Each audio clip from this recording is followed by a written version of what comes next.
आप सभी दोस्तों को मेरा नमस्कार। स्वागत है आपका हमारे एक और नए व्लॉग में, प्रिया एंड दिव्यांशु व्लॉग्स चैनल पर। दोस्तों, सबसे पहले तो मैं आप लोगों से हाथ जोड़ के कान पकड़ के माफी मांगता हूं कि मैं कई दिनों से व्लॉग्स अपलोड नहीं कर पा रहा हूं। एंड उसके पीछे का रीजन एक ही है कि आप जानते हैं, मैंने आपको अपने पिछले व्लॉग्स में बताया था कि फ्रीलांस राइटिंग के कुछ असाइनमेंट मैंने ले रखे हैं कुछ कंपनीज के साथ। एंड मुझे उन लोगों के प्रोजेक्ट्स कुछ जल्दी कंप्लीट करने थे, तो बस मैं उसी में लगा हुआ था। एंड वो सारे असाइनमेंट्स कंप्लीट करने में थोड़ा टाइम लग गया, इस वजह से मैं आप लोगों के साथ रूबरू नहीं कर पाया वीडियोस के जरिए। बट मेरी अब कोशिश रहेगी कि अब आज से ऑनवर्ड्स आप लोगों के पास डेली वीडियोस एंड व्लॉग्स आते रहें एंड वैल्यू एडिंग कंटेंट हम आपको देते रहें, ताकि हमारे एक्सपीरियंसेस आप लोगों को कुछ इंस्पायर कर सकें एंड हमारी एक कम्युनिटी बिल्ड हो, हम लोग आप लोगों से कनेक्ट हो सकें आपस में। दोस्तों, मैं आज एक बहुत ही सेंसिटिव टॉपिक पर डिस्कस करना चाह रहा था, जो कि मेरे साथ बहुत बुरी तरह से घटी है। एंड मैं चाहता हूं कि मैं आप लोगों को अपने एक्सपीरियंसेस के थ्रू साझा कर सकूं कि इस पर्टिकुलर सेंसिटिव इशू से कैसे ओवरकम किया मैंने, एंड आप लोगों को भी इसमें हेल्प कर सकूं। शायद आप लोगों में से कोई इस तरह की कोई प्रॉब्लम फेस कर रहे हो, तो शायद आप लोगों को ये वीडियो बहुत हेल्प करेगा ओवरकम करने में इस सिचुएशन को। और ये सिचुएशन है डिप्रेशन। आज की बहुत आम लेकिन बहुत ही सेंसिटिव समस्या है डिप्रेशन। एंड मुझे ऐसा लगता है कि इसके बारे में बात करना बहुत जरूरी है, क्योंकि ना सिर्फ मैं, मेरे कई भाई बहन आप लोग ऐसे होंगे जो इन परिस्थितियों से गुजरते होंगे। आप लोगों को लगता होगा कि यार ये सिचुएशन कैसे हैंडल करें।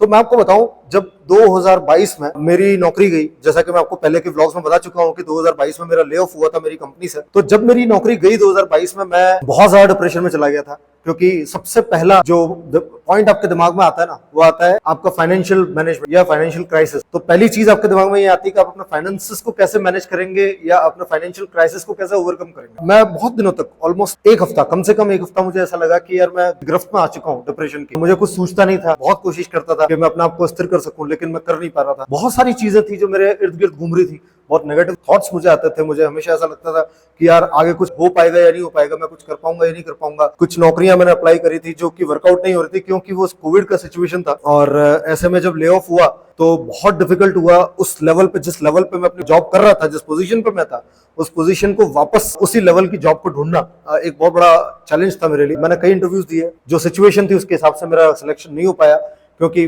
वो होता है ना कि अब भाई आप अगर किसी एक पैकेज पे होते हो तो आप एक लेवल तक ही उसमें नेगोशिएट कर सकते हो, अगर आप नीचे भी जाते हो, राइट? क्योंकि आपके अपने एक्सपेंसेस होते हैं, आपके अपने रिस्पॉन्सिबिलिटीज होती हैं, कुछ फाइनेंशियल कमिटमेंट्स होते हैं जिनको आपको ओवरकम करना होता है। वो एक सर्टन अमाउंट और सर्टन बजट के अंदर ही हो पाता है, उससे एटलीस्ट नीचे तो जाके आप काम नहीं कर सकते। तो मेरे लिए एक बहुत बड़ा चैलेंज था। इसका जो सबसे बड़ा नुकसान मुझे हुआ वो ये हुआ कि मैं एटलीस्ट 10 दिन के लिए बहुत ब्लैंक हो गया था। मुझे कुछ समझ में नहीं आ रहा था कि मैं क्या एक्शन लूं, मैं क्या स्टेप उठाऊं और मैं किस तरीके से सिचुएशन को ओवरकम करूं। मैंने अपनी वाइफ से, प्रिया से बात करी। मैंने उसको बताया कि यार प्रिया, मुझे बहुत ज्यादा डिप्रेस्ड फील हो रहा है, मैं कहीं फिगर आउट नहीं कर पा रहा हूं कि मैं क्या करूं, मेरा अगला स्टेप क्या हो। तो मेरी वाइफ ने मुझे एक ही चीज बोली कि आप कुछ टाइम के लिए अपने आप को एंटरटेन करो अभी के लिए, इसके अलावा आप कुछ भी मत करो। ऐसा भी नहीं है कि आपके पास पैसा नहीं है मैनेज करने को, आपके पास सेविंग्स है, आप एक बार मैनेज कर सकते हो। लेकिन अगर आप 10 दिन काम नहीं करोगे या 10 दिन नहीं सोचोगे तो कोई बुखार नहीं आ जाएगा। तो आप 10 दिन के लिए अपने आप को थोड़ा सा डिटैच कर दो दुनिया से और इस टेंशन से, एंड थोड़ा एंजॉय करो लाइफ को। मेरी वाइफ ने कहा ओटीटी पे कुछ सीरीज देखो, एंड इस तरीके से आप अपने आप को एंटरटेन करते रहो and find out the solution at the same time. मतलब आपको स्पेशली कोई स्पेसिफिक थिंकिंग अप्लाई करने की जरूरत नहीं है, कोई स्पेसिफिक एफर्ट लगाने की जरूरत नहीं है। But in the mean while, जब आप ये सब चीजें करोगे, एंटरटेन करोगे अपने आप को, उस बीच हो सकता है आपको कोई ना कोई आइडिया क्लिक कर जाए एंड बहुत जल्दी ओवरकम कर जाए। तो मैंने वही किया। मैंने कुछ ओटीटी सीरीज देखने शुरू करे, किताबें पढ़ना शुरू किया, एंड इस तरीके से मैंने अपने आप को ओवरकम करने की कोशिश करी। जिन दिनों में मैं अपने आप को एंटरटेन कर रहा था, उस दौरान मुझे एक बुक मिली जो कि मुझे उस सिचुएशन से, डिप्रेशन से निकालना में बहुत ज्यादा हेल्पफुल रही। और उस बुक का लिंक मैं आपको डिस्क्रिप्शन में दे दूंगा, आप जरूर देखें। और इस बुक का जो मैं आपको एक समराइज करके बताऊं कि बिजनेसमैन होता है, एनआरआई, इंडियन ओरिजिन, कनाडा में बेस्ड होता है, बहुत बड़ा बिजनेसमैन होता है, बहुत पैसे वाला होता है। उनकी जो वाइफ होती है वो एक्सीडेंट में गुजर जाती है, और उनका जो बेटा होता है वो ड्रग्स एडिक्ट हो जाता है। इवेंचुअली ड्रग्स के ओवरडोज की वजह से उनके बेटे की भी डेथ हो जाती है। जब वो अपने बेटे का फ्यूनरल करके वापस घर लौट रहे होते हैं, तो एक पर्टिकुलर मोमेंट ऐसा आता है जब वो बिल्कुल जीरो मोड में चले जाते हैं। जीरो मोड का मतलब होता है शून्य। वो एकदम शून्य मनोस्थिति में चले जाते हैं, जहां उनके दिमाग में कोई विचार नहीं आ रहा होता है। वो बिल्कुल, ऐसा कह सकते हैं, जो मटेरियल वर्ल्ड है ना हमारा, उससे डिटैच हो जाते हैं, बिल्कुल कट जाते हैं उससे। और उस बीच उनको एक बहुत बड़ी प्रतिमा, एक बहुत ही बड़ी प्रतिमा हवा में उड़ती हुई अपनी गाड़ी के शीशे से नजर आती है, जो उनकी गाड़ी के साथ पैरेलली चल रही होती है। और जब वो ध्यान से देखते हैं तो उनको पता चलता है कि वो हनुमान जी खुद है। ये सच्ची घटना है। ये किताब उन्होंने खुद ने ही लिखी है। उन्होंने अपने आप को कभी रिवील नहीं किया कि वो कौन है, लेकिन उन्होंने अपने पूरे एक्सपीरियंसेस इस किताब में लिखे हैं, और ये बिल्कुल सच्ची घटना पर आधारित है पूरी किताब। इस किताब ने मुझे डिप्रेशन से निकालने में बहुत मदद करी। इवेंचुअली वो बंदा अपना सब कुछ छोड़ के, अपना बिजनेस वगैरह सब कुछ छोड़ के इंडिया आता है, और जो उनके गुरु होते हैं वो उनको नया नाम देते हैं, उनका नाम रखते हैं हनुदास। और हनुदास बनने के बाद वो बंदा डिसाइड करता है कि मैं मटीरियल वर्ल्ड से कट के एक ऐसी जिंदगी जीऊंगा जिसमें मैं भगवान से कनेक्ट कर सकूं। और वो निकल पड़ते हैं जंगलों में, सालों तक वो भ्रमण करते हैं जंगलों में, उन कई साधु संतों से मिलते हैं, और वहां पे फिर वो एक कम्युनिटी को ढूंढते हैं। एक कम्युनिटी उनको मिलती है जिस कम्युनिटी को बोला जाता है मेहतांग।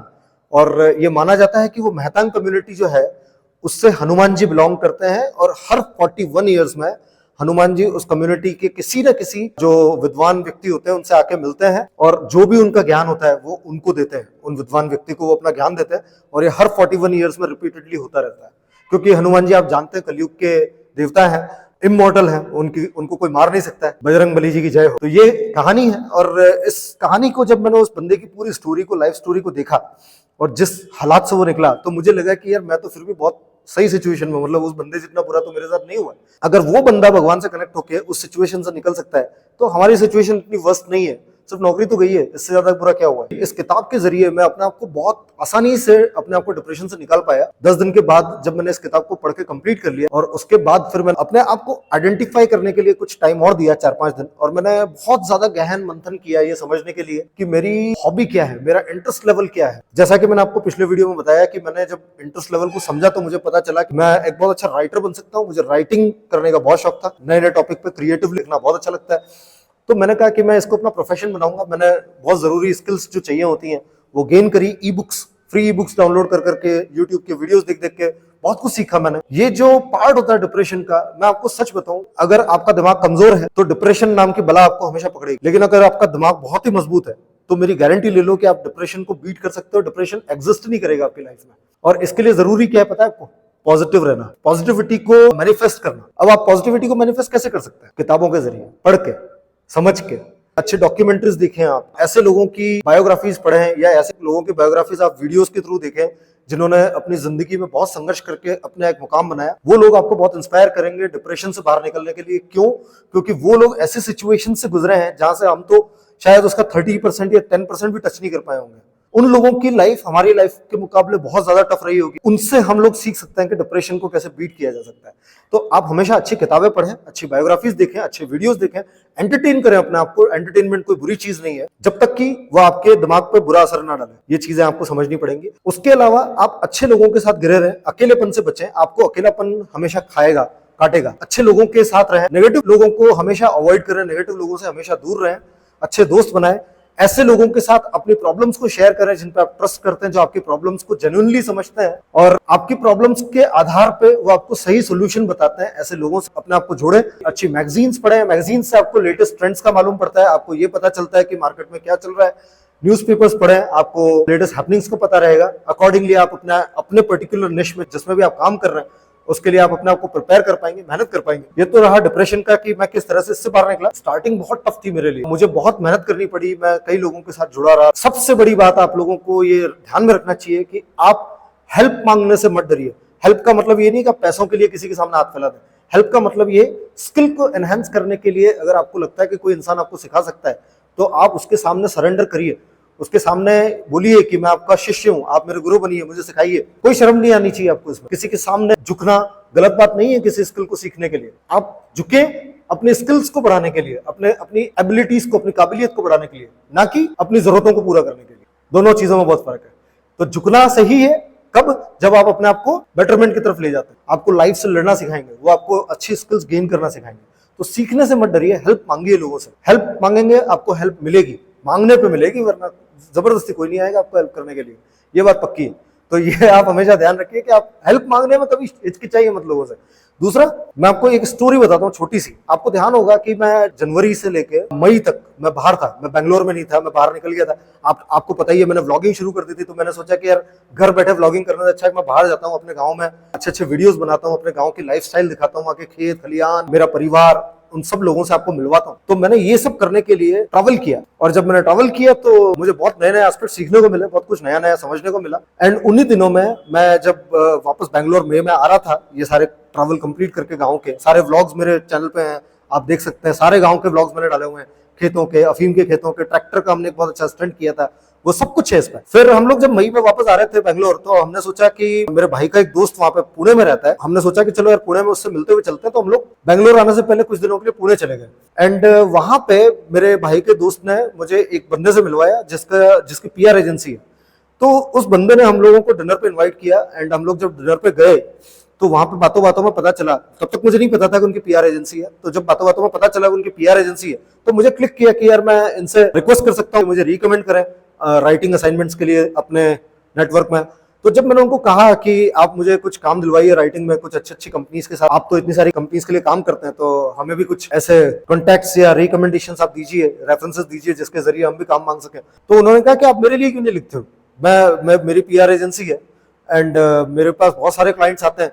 अब मेरे साथ सबसे बड़ी प्रॉब्लम क्या थी मैं आपको बताऊं, मैं एक्चुअली क्या था कि मैं एक पर्टिकुलर निश में बंद के नहीं रहना चाहता था। मैं हमेशा से फ्री स्टाइल राइटिंग करना चाहता था। मैं चाहता था कि मैं अलग अलग टॉपिक्स पे, अलग अलग निशेस पे, अलग अलग सब्जेक्ट्स पे लिखूं, और वो मौका मुझे उससे पहले नहीं मिल रहा था। तो जब मैंने इनसे बात करी पीआर एजेंसी के ऑनर से, तो इन्होंने मुझे कहा कि आपको आपके शौक पूरा करने का भी मौका मिलेगा, साथ में आपकी प्रोफेशनल स्किल्स को एनहांस करने का भी मौका मिलेगा राइटिंग में। तो मैंने कहा कैसे? तो इन्होंने कहा कि मेरे पास मल्टीपल कंपनीज है, मल्टीपल निशेस हैं जो मुझसे पीआर के असाइनमेंट करवाती हैं। उनके लिए मुझे बहुत सारे प्रेस रिलीज आर्टिकल्स लिखने होते हैं, तो मुझे अच्छे अच्छे राइटर्स की जरूरत होती है। आप मेरे लिए काम करो फ्रीलांसिंग, और आपको अलग अलग निशेस में लिखने का मौका मिलेगा। तो मैं आपको बताऊं दोस्तों, मैंने उस वक्त पैसे को इतना तवज्जो नहीं दिया, और मैंने हमेशा इस बात का ध्यान रखा कि अच्छा काम मिलना और अच्छी अच्छी कंपनी के साथ जुड़ना ज्यादा जरूरी है।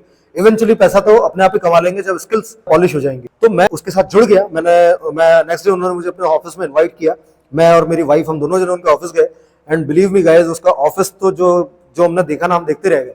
एक्चुअली उसका ऑफिस एक को वर्किंग स्पेस है जो कि कैफे है। एंड वो कैफे इतना विंटेज आइटम्स के साथ डेकोरेटेड था कि हमको बड़ा मजा आया। उसका एक एक कॉर्नर हमने एंजॉय किया। उसके बाद फिर हम लोग बैठे, उन्होंने अपने टर्म्स एंड कंडीशंस मुझे बताया। उनके टीम मेंबर ने हमको पूरा एक सिस्टम बताया कि कैसे उनकी कंपनी काम करती है एंड किस तरीके से वो लोग प्रमोट करते हैं कंपनीज को थ्रू पीआर। तो और मुझे उसमें क्या लिखना है, किस तरीके से लिखना है, ये सब चीजें उन्होंने मुझे वगैरह वगैरह वगैरह बहुत सारी चीजें उन्होंने मेरे को ब्रीफ करी। And then I agreed on their terms. वहां से शुरुआत हुई मेरी एक बहुत ही ओपन फ्री स्टाइल राइटिंग की उस कंपनी के साथ। मैं फिर बैंगलोर आ गया वहां से।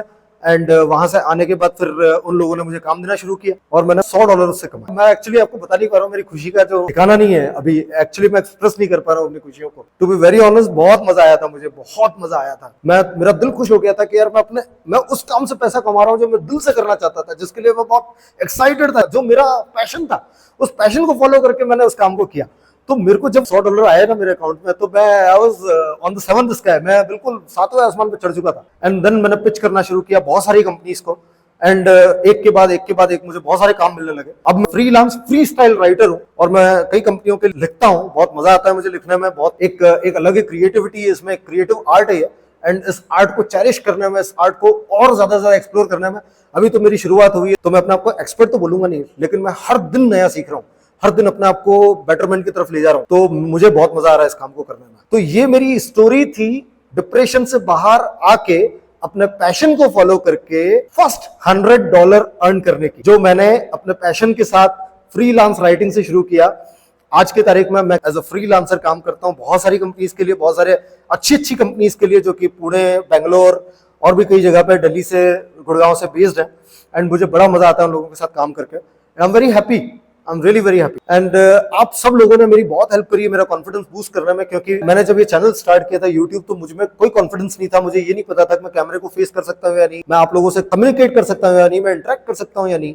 मैंने बहुत कोशिश करी, शुरुआत में मुझे बहुत तकलीफें आई, मैं बहुत हिचकिचाता था, बहुत ज्यादा फंबल करता था बोलने में। लेकिन फिर धीरे धीरे आप लोगों ने मुझे कॉन्फिडेंस दिया, आप लोगों ने मेरी इतनी तारीफ करी, मेरी वाइफ की, हम दोनों को इतना अप्रिशिएट किया आपने हमारे वीडियोस के जरिए, कि हम लोगों का कॉन्फिडेंस बूस्ट होता गया। एंड हम लोगों ने फिर अपना काम शुरू कर दिया।